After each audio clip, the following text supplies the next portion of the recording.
Welcome back to our channel. I'm Ray. And I'm Jordan. And thank you so much for clicking on this video. And since you're here, please click that like button right down below. It's the thumbs up button. It only takes a second and it helps our channel out a lot. And you know what they say, 10 years of good luck if you click that like button right down below. And you do want some good luck, don't you?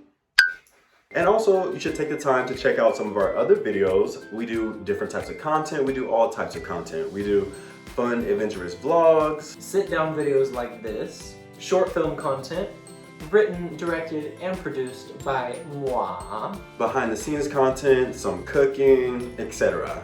So go ahead and check those videos out, and if you like them, then maybe consider subscribing to our channel. And that's the big red button down below that says subscribe. We post weekly or bi-weekly videos, usually bi-weekly, and we have all the good vibes over here. Jordan, my handsome, delicious boyfriend, go ahead and tell our viewers what we're doing today. I'm going to be reviewing the 60th anniversary special episodes of Doctor Who with some input by Ray. Alright, let's get into the video. Transition. So, for me, it was so nostalgic to see David Tennant and Catherine Tate back as the Doctor and Donna.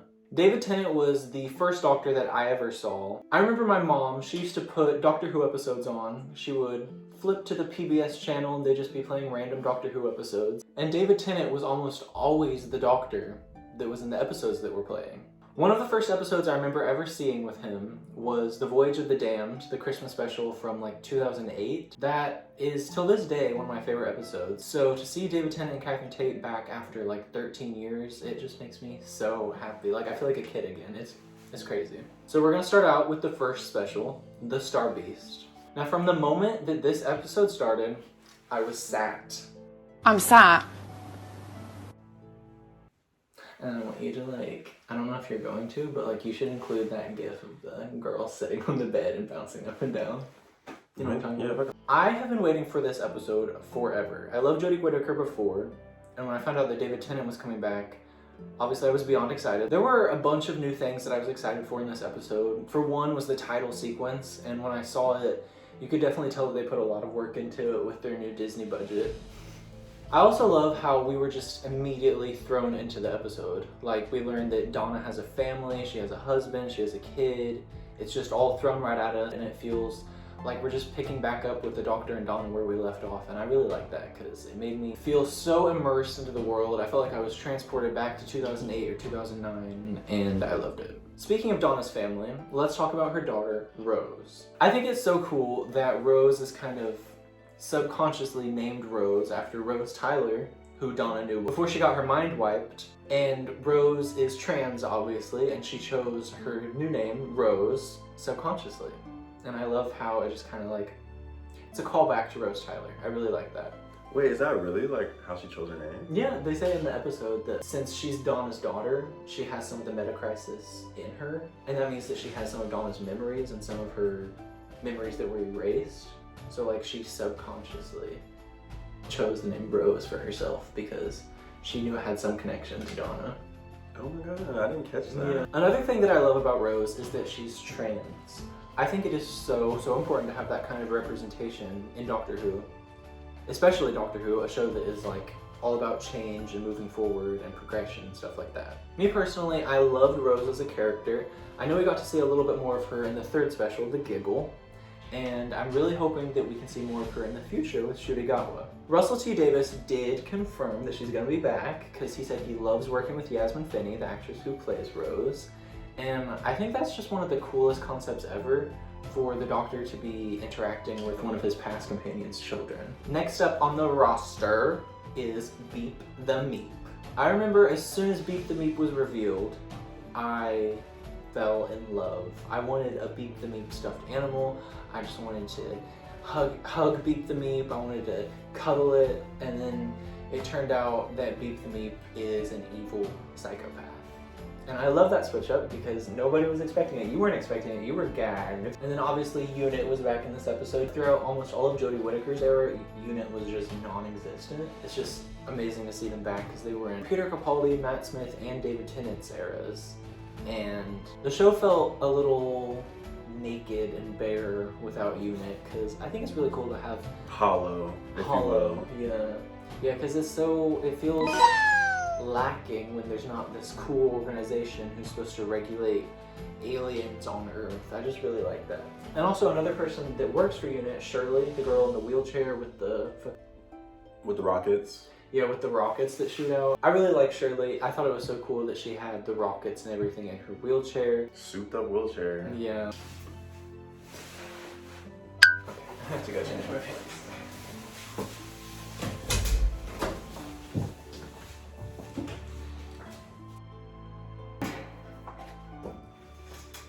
I also adore the fact that Shirley has the same job that the Doctor first had when he began working for Unit.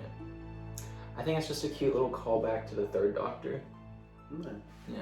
Also, oh my god, do not get me started on this new TARDIS interior. When I saw it, oh my gosh. You have to understand, for people like me, for us Whovians, if you will, seeing a new TARDIS interior is basically like moving into a new apartment for us.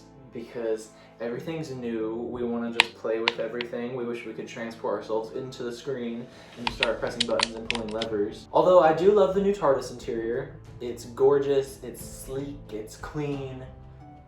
It kind of looks like a hospital. And I said that, didn't I? Like, that was one of the first things I said.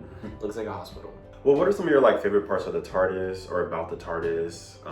And your least favorite parts? I guess maybe the hospital vibe, maybe you didn't like that. Yeah. But... one of my favorite things was the built-in coffee maker on the console. But Donna's dumb... I don't want to say this without cussing. Or can I cuss and you can just bleep it out? If you want, yeah. Okay.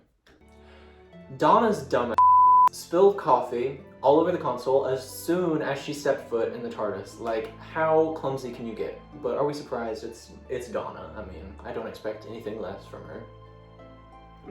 That wasn't shade, by the way. I love Donna, but we all know how she is. Another thing I really like are the LED lights. The Doctor is in his LED light era. He's like a moody teenager in his bedroom with the LED lights. He can change them. I like that you can change the colors. The purple one is my favorite. Really hoping that we see more purple Shurigawa, because purple is my favorite color. Overall, it was a really, really enjoyable episode. However, there were some things I didn't like. The first thing I really didn't care for was how reckless the Doctor seemed around Donna before he gave her memories back. It's like he was just like whizzing a sonic screwdriver, talking about aliens, saying that he has 2 hearts, all of this stuff. She doesn't know him or anything that's going on. I feel like if I were in the Doctor's shoes and my best friend was at risk of getting her mind burnt if she remembered me, I think I would be a little bit more careful than the Doctor was. He was very careless. He didn't really seem like he was being that wary of making her remember. I don't know. Just kind of weird to me. Also to me, some of the dialogue seemed a little forced. Some of it just didn't flow naturally, and you could tell like it was put in there to like maybe get a laugh or something, or get a reaction out of somebody. And the last thing that I can think of that I didn't like, I might have to rewatch it to find some other things, but I enjoyed it overall. Watching it to find things you don't like in true Whovian fashion. Yeah, everybody hate watches things. Couldn't be me though. I did not like how easily Donna and Rose just let go of the meta crisis like it wasn't a big deal. They just held hands, they looked up into the sky, and it like glowed out of them. And I thought it was just kind of weird, because that was a really big deal back in series 4, and to have it just resolved that easily feels like a lot of build up for nothing. And I feel like it could have had a much better explanation. I would rate the Star Beast 8 out of 10. Moving on to the second special, Wild Blue Yonder. This episode was by far my favorite out of all 3 specials. I love horror Doctor Who episodes. And it's also a really funny coincidence. I don't know, is it a coincidence? Don't leave that in, I don't know why I said that. And it's also a really funny coincidence because I had just mentioned on Instagram back in August that I wanted Russell T Davies to write more horror episodes when he became the writer of Doctor Who. And then literally the second episode that he came back with was a horror episode. It's like, I don't know, maybe he was listening to me. I know the script was written before August and it was filmed before August, but I'm just gonna say that I manifested it because I'm delusional. The Doctor and Donna trapped on a spaceship with no TARDIS, no sonic screwdriver. It's just all of the ingredients for a phenomenal episode, and the result is a phenomenal episode. I loved it. I will never stop gushing about this episode. I could watch it a million times. It is so rewatchable.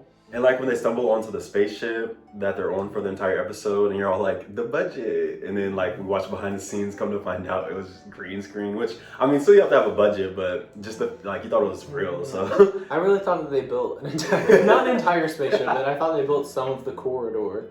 They did not. It was all green screen, and. But in a way that speaks to the budget because it looks so real. It did. It looked really good. I feel Full like, Jordan. Yeah, it did, but that doesn't really take that much. Don't shame my boyfriend. The Doctor and Donna are trapped on this spaceship at the edge of the universe. They're the only ones there. They scan for life signs. They're the only ones there. Like, what is not to love? One thing that I surprisingly liked about this episode was that it was pretty much just a normal episode. I know it's like the 60th anniversary specials and they're supposed to be like big, high-stake episodes, but this one just felt like a normal episode. It felt like it could be in series 4 with the Doctor and Donna in their original series. But I kind of like that. The monster. The monster was terrifying. The fact that it can 100% morph into somebody else is just scary to think about. I love stuff like that. It's kind of similar to the monster from Midnight from series 4. And I really like that. This one was a little bit more expanded upon because you actually got to like kind of speak with it, unlike the one in Midnight. Also, the monster was a little silly. So like so far, who was the better monster? Who was the better antagonist? Like I said, I love Beep the Meep, but I don't think Beep the Meep can compete with this scary monster from beyond the universe. I love that concept, and I don't think much can compete with that. So definitely the one from Wild Blue Yonder. Also in this episode, can we talk about David Tennant and Catherine Tate's acting? Because at the end, I really thought that the Doctor was gonna leave Donna there and take the fake Donna. And Catherine Tate's acting in that scene, like, I know she's like a comedy actor, but she can really do those emotional scenes really, really well. Like, she ate that up. I'm sorry. Give her flowers. She ate that up. Say, give her her flowers, give her her tins. She ate that up. Yeah. Give her her flowers, give her her tins. She ate that up. You've got the wrong one.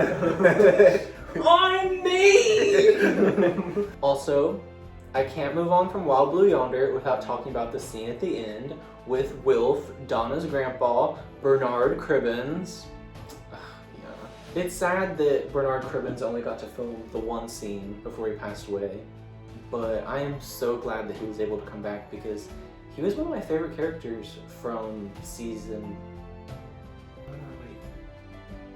Also, I just thought of this just now, but earlier I mentioned The Voyage of the Damned was one of the first Doctor Who episodes I ever remember watching. And Bernard Cribbins, that was like the first episode he was ever in, so that's so cool. And I finally got to see him again before he passed away. Like, I just love that. That makes me feel so warm inside, and I just love Doctor Who so much. I love when it does stuff like this, because you can bring characters back from like, I don't know, 50 years ago, 50, 60 years ago, and it just makes a lot of people happy. I would rate this phenomenal, spectacular, show-stopping episode a 9.5 out of 10. Nice. That's a good score. Thank you. Last, but certainly not least, is the giggle. That was the giggle in the episode, because remember, Nell was going on about how it was like a... I look up what it's called. Awkward. Yeah. I promise we're real professionals here. We do all of our research beforehand. It's actually really embarrassing because I'm musically inclined and I don't even know what it's called. A palindrome. Something like that. Arpeggio. Maybe. Oh, I kinda like Wait, that. that might be it. Archipelago. You just be saying stuff, girl. I have to live with them. Feel bad for me. No, I'm just kidding. Go, you can sleep in the living room. Ooh.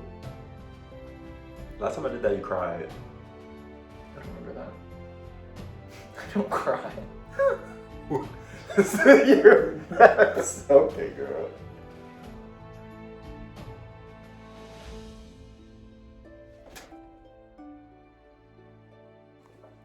Me being the more musically inclined boyfriend during that intermission we just took, I knew what it was. I was already right. I said both things correctly, but Jordan just never believes me.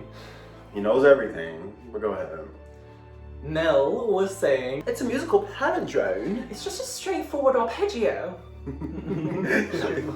Mel Bush. Love her. Why are we so weird sometimes? This episode was a roller coaster from the first scene. Bringing the toy maker back after being gone for so long was a genius decision. He met the first Doctor back in the 60s, the 1960s, and now he's meeting the 14th Doctor in the 2023s. Wait. Only Doctor Who could do that. In my not so humble opinion, I think it was a perfect way for Doctor Who to celebrate 60 years, bringing back a villain that was in it 60 years ago. People were saying that it didn't even feel like a celebration of Doctor Who, like a 60th celebration, but there were so many aspects from all across Doctor Who.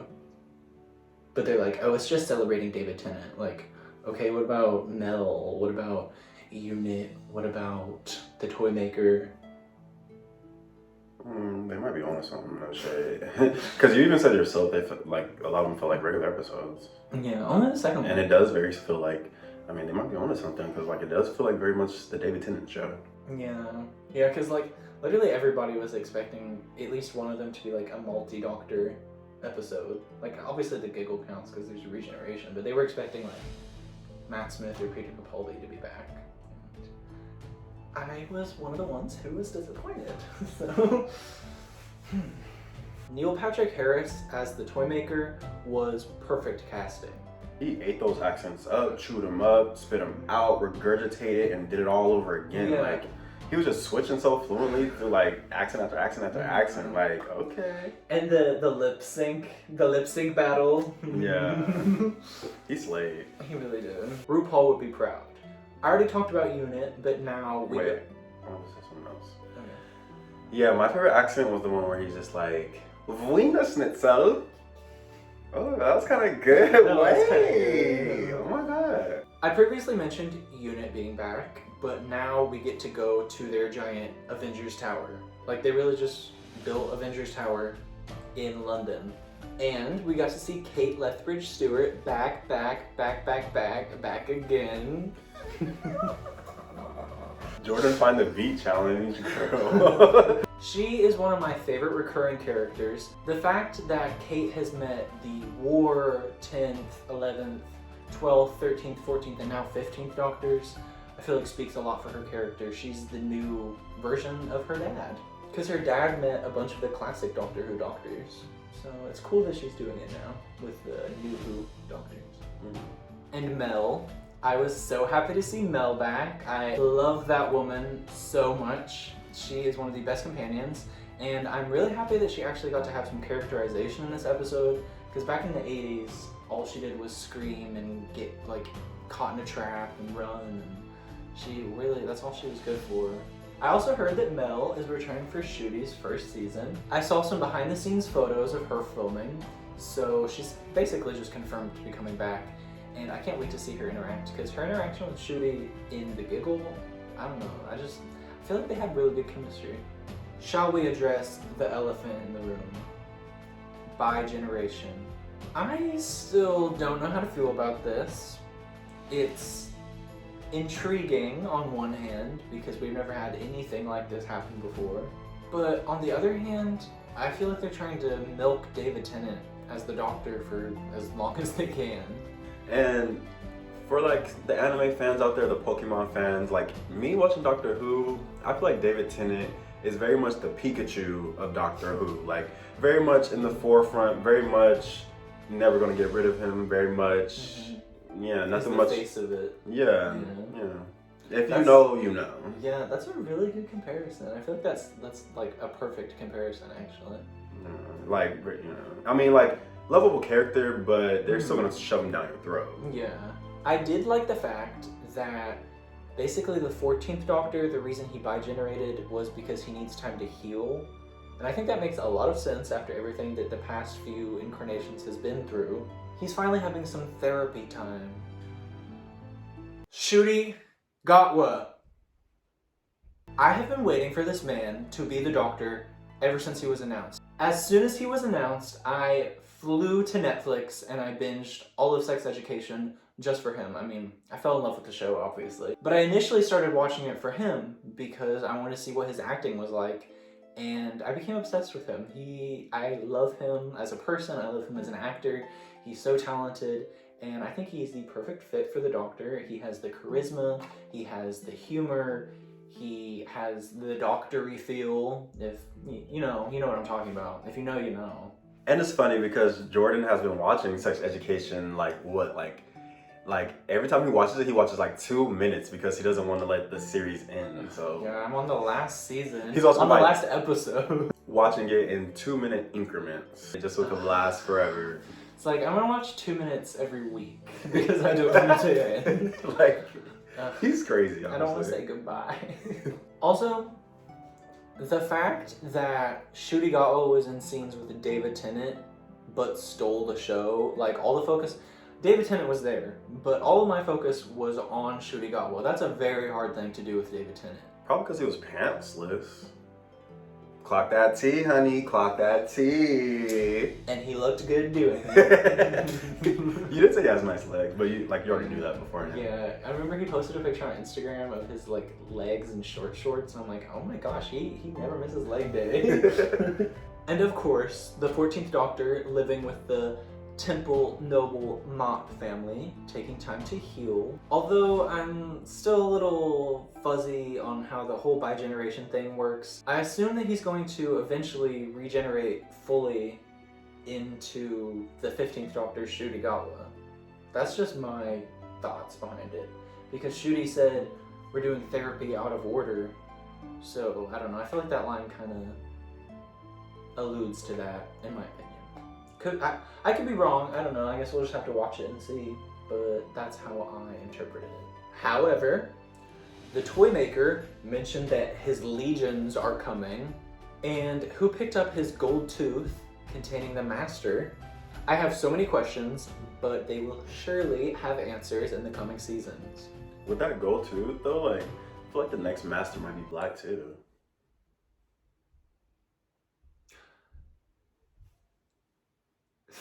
You just move on. I don't know how to reply to that. People are saying that they want Gillian Anderson as the Master. She was in Sex Education. She's like the boy in the striped pajamas' mom. The therapist?